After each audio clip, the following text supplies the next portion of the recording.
Hello everyone. In today's class, we are going to write maxima code for finding the inverse of an element in a set. So first of all, what is meant by inverse law?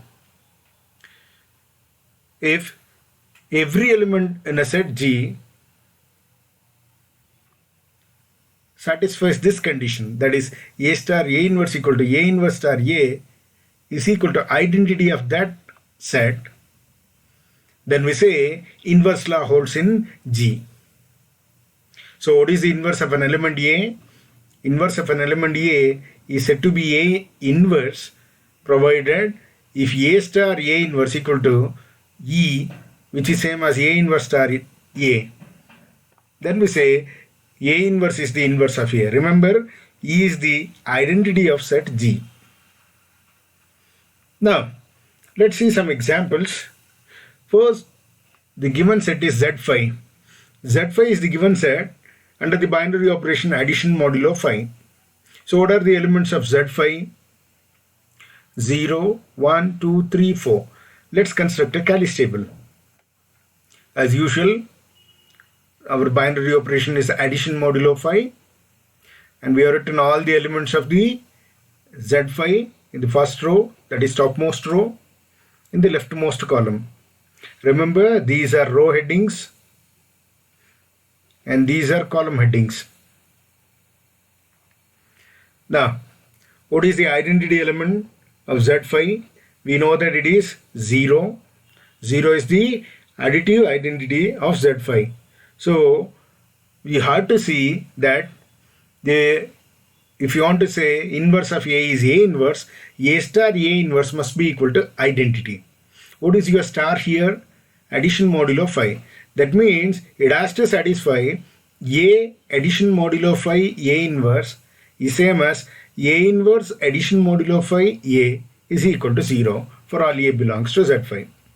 So A can take values from 0 to 4. Suppose if you give A as 0. If A is 0, then 0 addition modulo phi, which number gives you answer 0? From this table, you know that 0 plus 0 is 0. See, 0 plus 0 is 0. So this condition is holding here. So A inverse is 0, A is 0.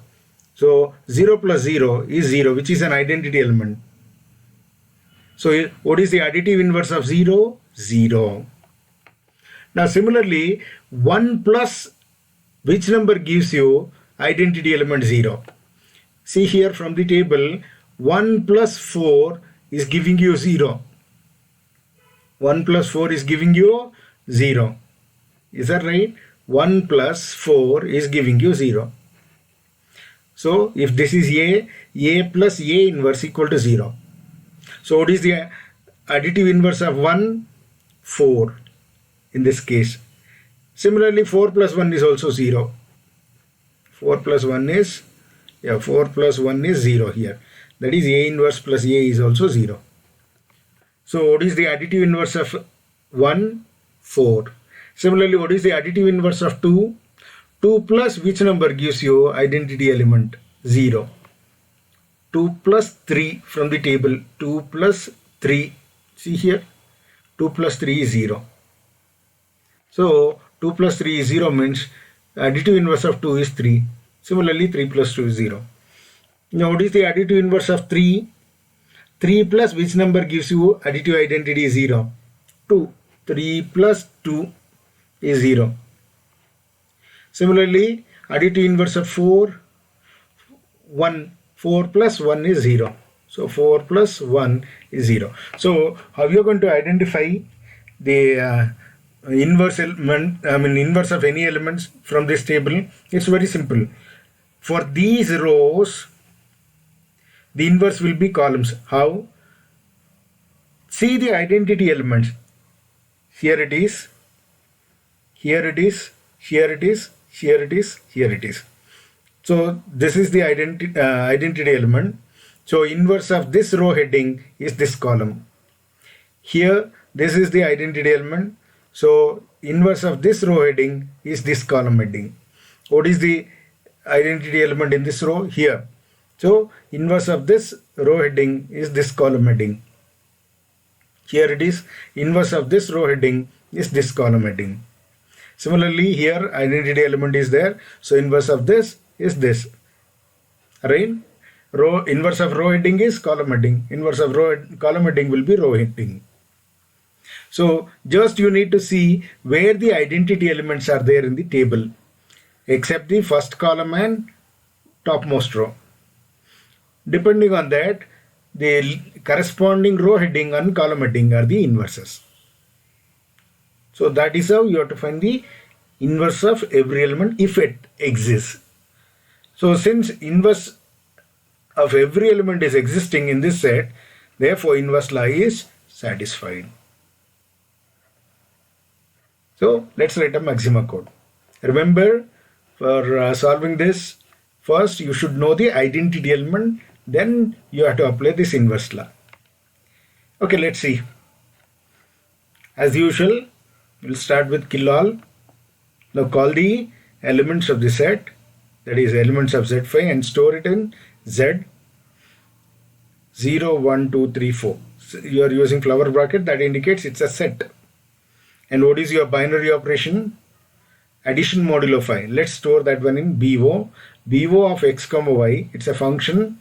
So functional assignment operator.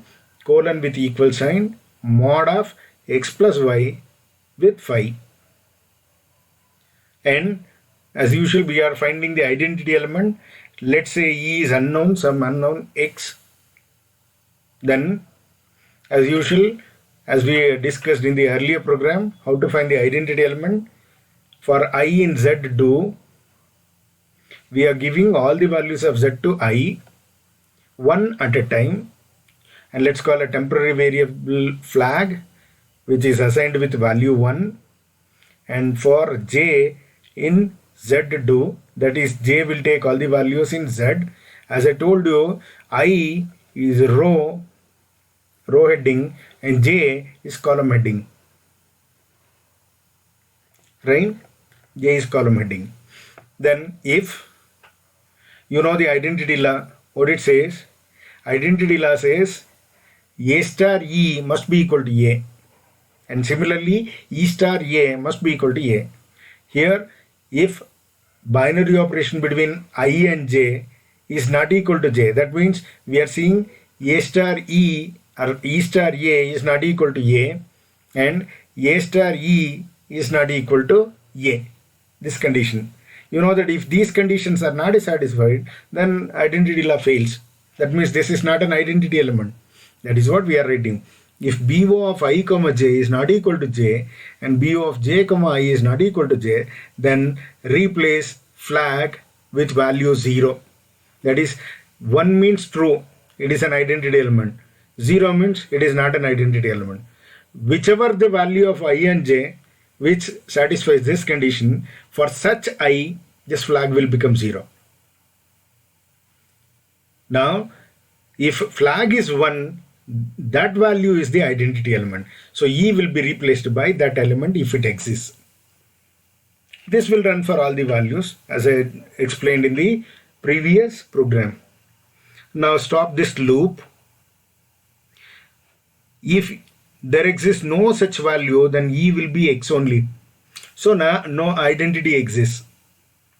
If suppose if E is replaced with some I, then E, if E and X are not equal, then print identity element is E, else print the identity element does not exist. So first part is finding the identity element. Whenever you write a program, first you check this condition, identity element exists or not. If identity element exists, then you move for inverse law. Otherwise, you can stop at this stage itself. So we are written identity law first. Then let's call an empty set. If you simply write this, it is empty set, and assume that W is an empty set. Now as usual, we'll give values for I from Z, all the values of Z. So this is row heading. Similarly for J in Z do. What is your inverse law? It is A plus A inverse equal to A inverse plus A is equal to 0. Is that right?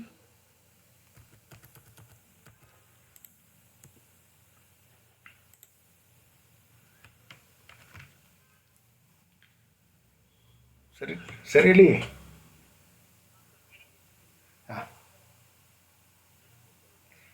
ಕೊಡಿ ಕೊಡಿ. Hello madam, ನಮಸ್ತೆ. ಅದೇ ಅದನ್ನು ಕಳಿಸ್ಕೊಡಕ್ಕೆ ಹೇಳಿದ್ರು madam. ಇಲ್ಲ, ಅವರು ಒಂದು ಚೂರು ಬ್ಯುಸಿ ಇದ್ದಾರೆ, ಹಾಗಾಗಿ ನನಗೆ ಹೇಳಿದರು. ಅದಕ್ಕೆ ನಾನು ನಿಮಗೆ ಇಂಟಿಮೇಟ್ ಮಾಡಿದೆ. ಮೇಡಮ್, ಇವತ್ತು ಸಂಜೆಗೆ ಬುಕ್ ಲಿಸ್ಟ್ ಮತ್ತು ಎಕ್ವಿಪ್ಮೆಂಟ್ ಲಿಸ್ಟ್ ಕಳಿಸ್ತೀನಿ madam.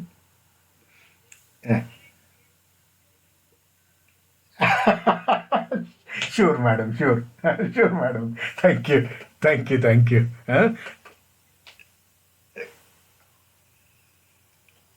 Early. It's okay, madam. Thank you very much.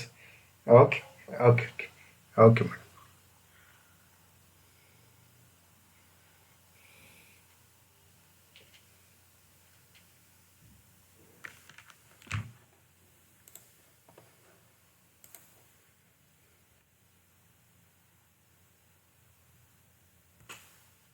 So this is the inverse law.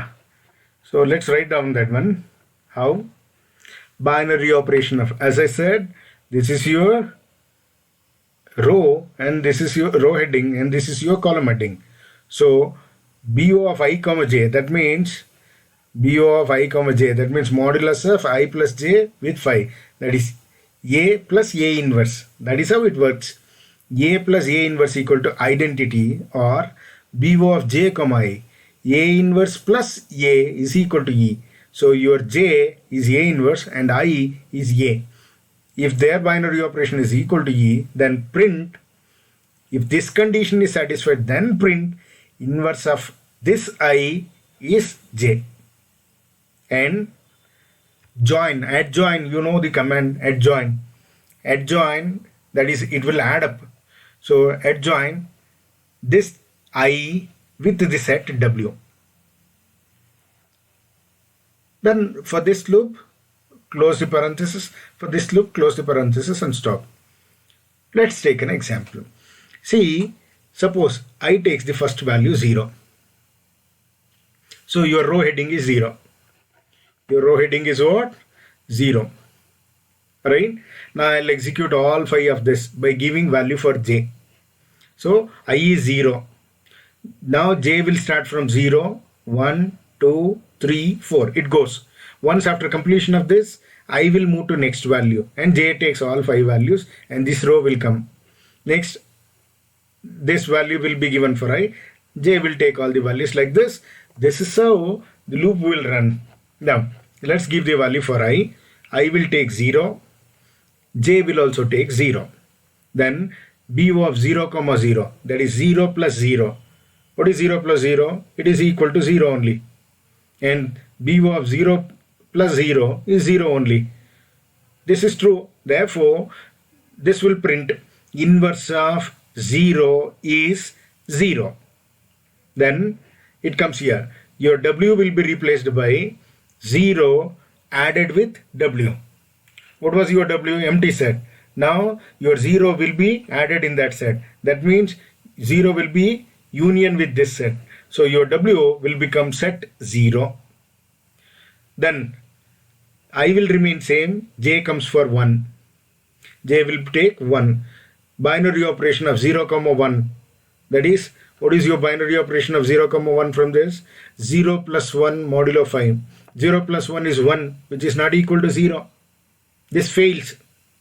Here we have used OR. If any one of them fails, then this will come out of the loop. This will not be executed.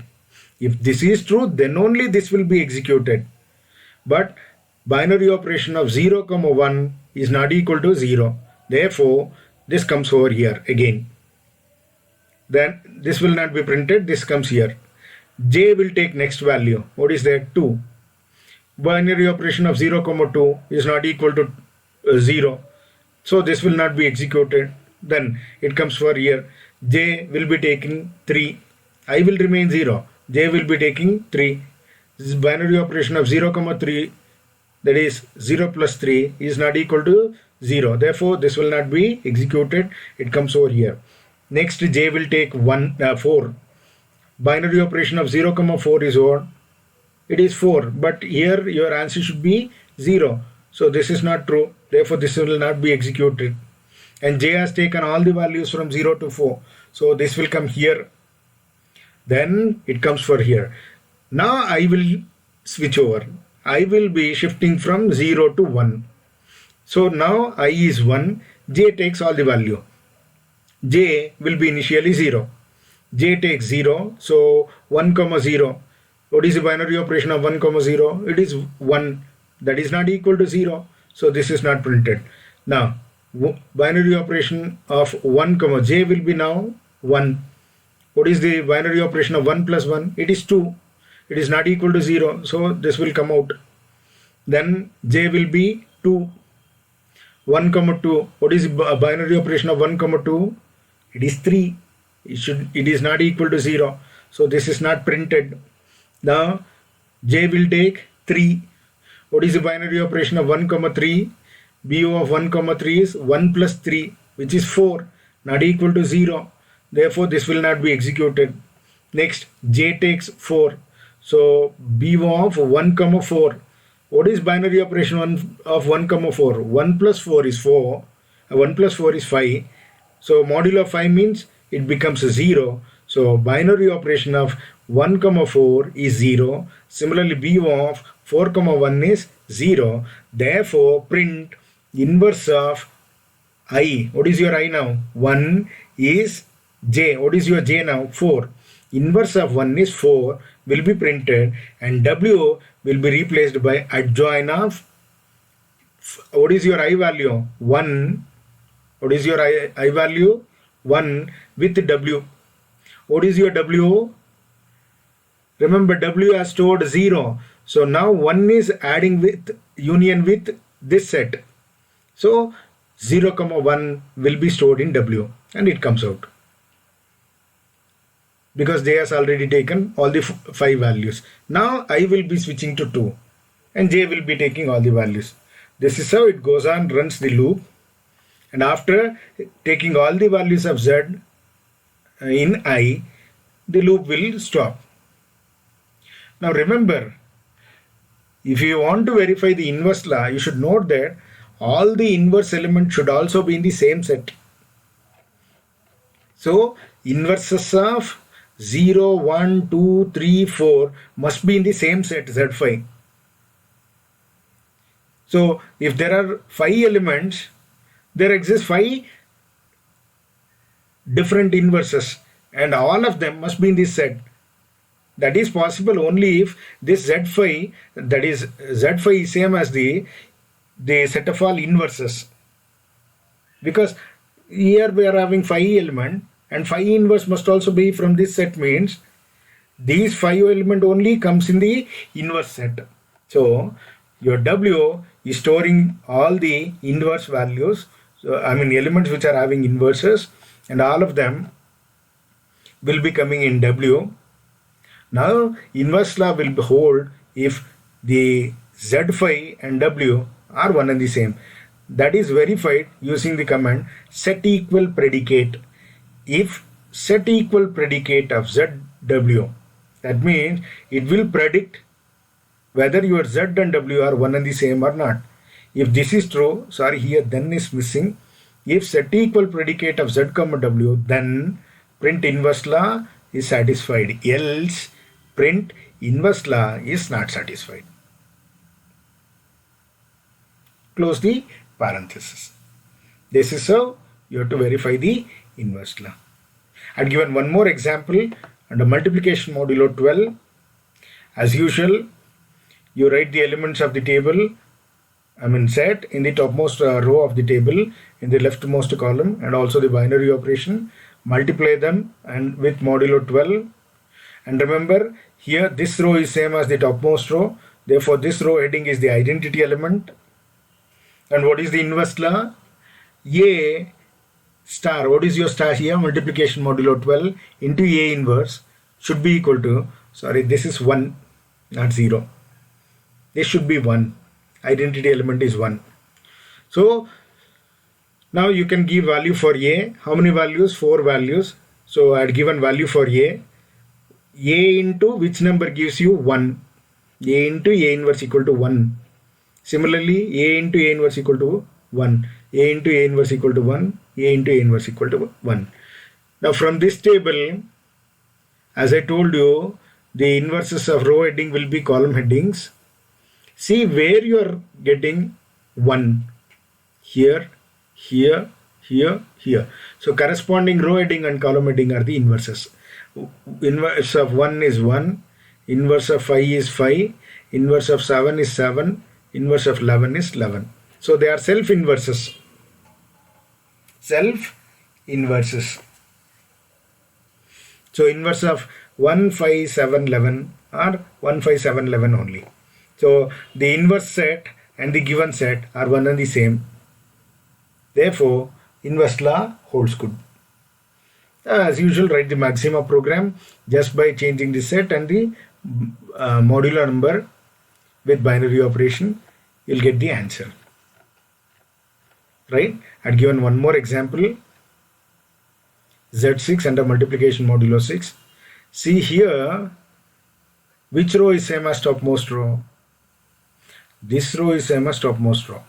Therefore, this is the identity element under this binary operation for this set. So where you are getting 1, here and here, only for these two. So A into A inverse equal to 1. A into A inverse equal to 1. Only these two elements are satisfying this condition. Sorry, this is again 1, not 0. A into A inverse equal to 1. So that will be satisfied only by two values, 1 and 5. Remaining elements are not having any inverses. Therefore, inverse law fails. So write the program, work it out and get the answer. I've given some exercise. You write the maxima code and also solve them manually. Okay, now let's write the program in maxima. As usual, we start with kilol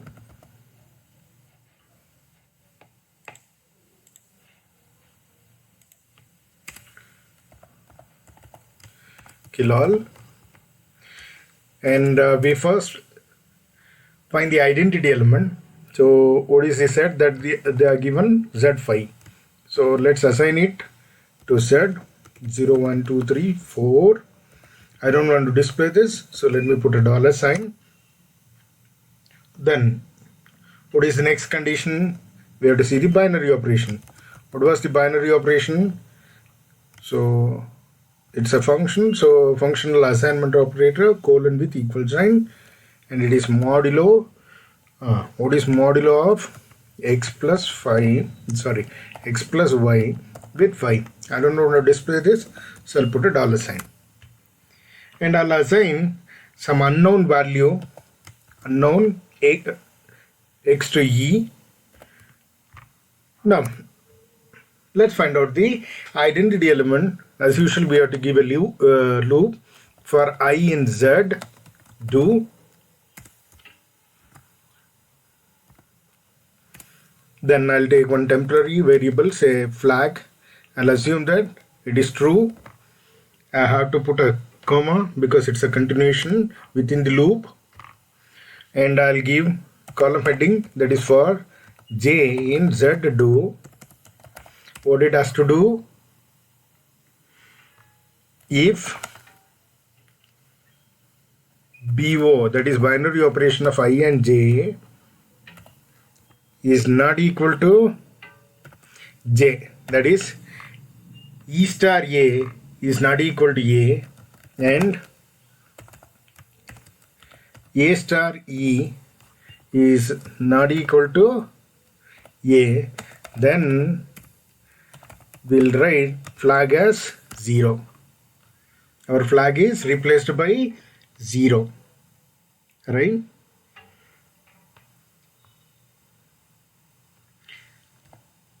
put a comma.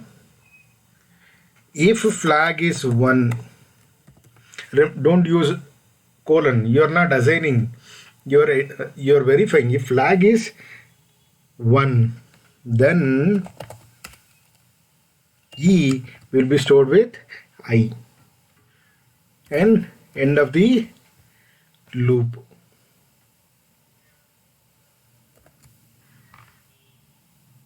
After this, if E is not equal to X, then print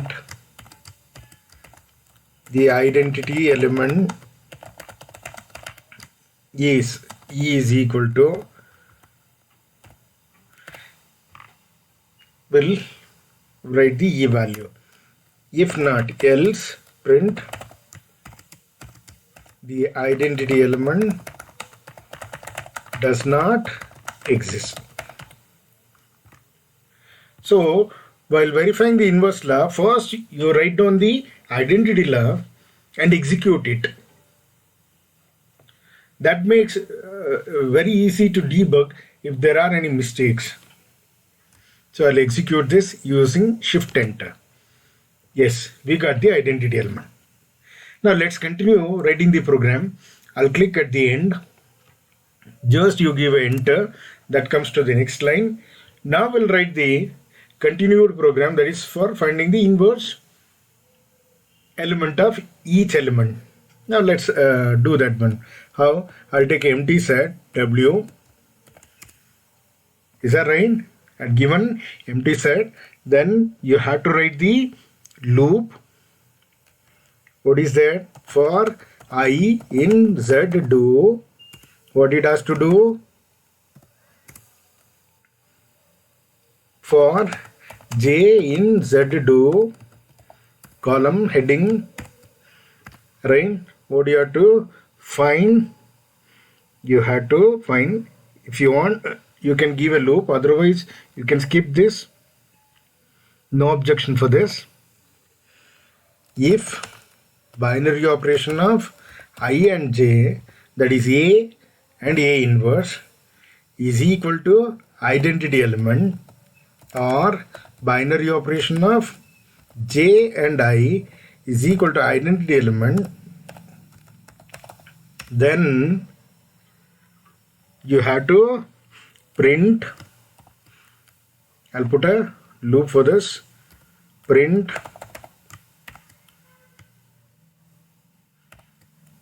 because I'm going to write more than one line, that's why I'm writing open parenthesis. I'm writing within the parenthesis.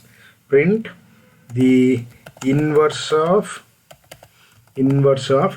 I've written within double apostrophe, so it is not an executable statement, so it displays as it is the inverse of, and I want to print I, so I'll write I, comma, remember before this also comma, after this also comma. This is executable, so it will be executed I. Then I'll put a double apostrophe is. This is not executable, so it will be displayed as it is, comma J. This will print the inverse. Okay, after this comma, because there is a continuation line, I want to replace W by adjoining the element which has inverse with W. I'll stop this loop. This will continue, right? And one more parenthesis for I. Now after this, if set equal P, because if you want to say a set has satisfied the inverse law, then every element of that set must have inverse which is present in the same set. That means if you are having 5 elements, all these 5 elements should have unique inverse, unique and distinct inverse, and those inverse must also be from this set. That means if there are 5 elements, there are 5 inverse, And those 5 inverse must also be from this set, means those 5 inverses are one among them. I mean, these only. So that's why your W has 5 elements. And those 5 elements and Z must be one and the same. So if set equal predicate of W and Z, then print the inverse law is satisfied. Else print the inverse law is not satisfied.